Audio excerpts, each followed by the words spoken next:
SSLCಯಲ್ಲಿ rank ಬರಬೇಕಾ? ಆದರೆ ಎಷ್ಟೊತ್ತು ಓದಬೇಕು? 5 ಅವರ್ಸ್, 10 ಅವರ್ಸ್? ಖಂಡಿತವಾಗ್ಲೂ ಇಲ್ಲ ಮಕ್ಕಳೇ.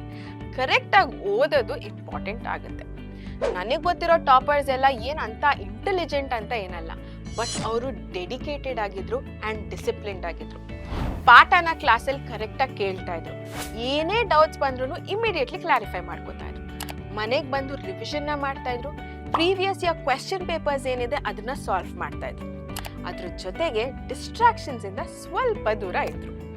ಎಷ್ಟು ಮಾಡಿದ್ರೆ ಸಾಕು, ಡೆಫಿನೆಟ್ಲಿ ರ್ಯಾಂಕ್ ನಿಮ್ದಾಗುತ್ತೆ. SSLCಯಲ್ಲಿ ರ್ಯಾಂಕ್ ಬರೋದು ತುಂಬಾ ಕಷ್ಟ ಏನಿಲ್ಲ. It is 365 days of efforts ಅಷ್ಟೇ ಮಕ್ಕಳು. ಈ ತರ ಇನ್ನಷ್ಟು ಮೋಟಿವೇಶನಲ್ ರೀಲ್ಸ್ ಬೇಕು ಅಂತಂದ್ರೆ ಡೆಫಿನೆಟ್ಲಿ ಹೀಗೆ ಹೋಗಿ ನಮ್ಮ ಪರೀಕ್ಷೆ ಚಾನೆಲ್ಗೆ ಸಬ್ಸ್ಕ್ರೈಬ್ ಆಗಿ.